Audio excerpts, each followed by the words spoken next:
On va faire à l'instant un exercice avec les fonctions quadratiques. Plus précisément, on a des fonctions exprimées sous la forme quadratique qu'on va devoir transformer sous la forme canonique grâce à la complétion du carré. On va faire le numéro 6.8 des notes de cours. Au numéro 6.8, on a 6 fonctions dans lesquelles on doit trouver les coordonnées du sommet. Donc, pour trouver les coordonnées du sommet, on doit avoir la fonction exprimée sous la forme canonique. On se souvient, la forme canonique, c'est l'équation exprimée sous cette forme-là. Et dans le numéro 6.8, on va faire le numéro f et je vous invite de faire les autres de votre côté pour vous pratiquer. Donc, on a la fonction qui est égale à 6 moins 2x carré moins 12x. Donc, tout d'abord, ce que je vais faire, je vais changer les termes de position pour l'avoir sous la forme suivante, pour l'avoir sous la forme ax carré plus bx plus c.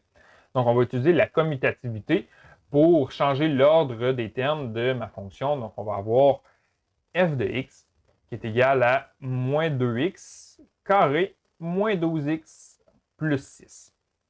Donc, on a simplement changé l'ordre des termes de cette fonction-là. Et ensuite, ce qu'on veut, pour être en mesure d'utiliser la complétion du carré, on doit avoir l'équation exprimée sous la forme x carré plus ax. Et actuellement, on a un coefficient qui multiplie x au carré. On a ax au carré. Donc, ce qu'on va faire, on va mettre en évidence le moins 2 dans notre fonction. On va avoir f de x qui est égal à moins 2. Et là, ce qu'on va faire, on va remplacer, et on va prendre chacun des termes et on va les diviser par moins 2. On va donc avoir x au carré. Ensuite, on fait moins, ici j'avais moins 12x, pardon. On va faire moins 12x divisé par moins 2. On va avoir plus 6x. Et ici, on a 6 qu'on va diviser par moins 2. On va donc avoir moins 3. Donc là, ici, on a les deux premiers termes. Ici, on a x au carré plus 6x. Ces deux termes-là, je vais leur donner une couleur différente. Je vais les réécrire en bleu pour que ça soit clair. Donc ici, on a x au carré plus 6x.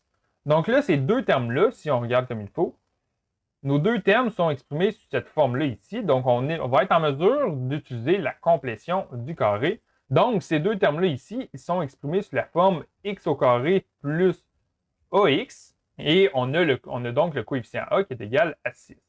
Donc, je vais réécrire ces deux termes-là, mais en utilisant la complétion du carré. Donc, je vais remplacer x au carré plus ax par x plus a sur 2 au carré moins a sur 2. On va donc avoir la fonction f de x qui est égale à moins 2, ouvre la parenthèse. Et là, je vais réécrire en bleu pour montrer que ces deux termes-là sont équivalents. On va avoir entre parenthèses x plus a sur 2, donc plus 6 sur 2 au carré, moins entre parenthèses a sur 2, donc moins entre parenthèses 6 sur 2 au carré. Et finalement, on rajoute ici le terme moins 3 qu'on avait, moins 3 ici. Donc, la complétion du carré, c'est simplement remplacer x carré plus 6x par x plus 6 sur 2 au carré moins 6 sur 2 au carré. Et le reste de la fonction, le reste de l'équation, il ne change pas.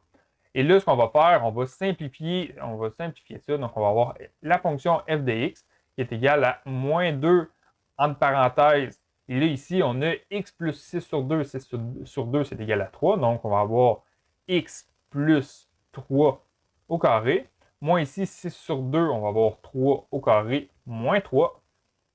On va ensuite avoir la fonction f de x qui est égale à moins 2 x plus 3 au carré. Et là, si on fait 3 au carré, on va avoir 9. Donc, moins 9 moins 3.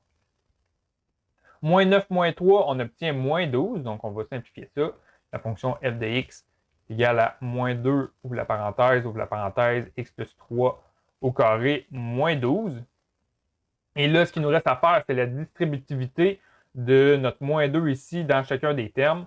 Donc, on va avoir f de x qui est égal à moins 2, ouvre la parenthèse, x plus 2 au carré. Et là, on va faire moins 2 multiplié par moins 2 multiplié par moins 12. On va donc avoir plus 24.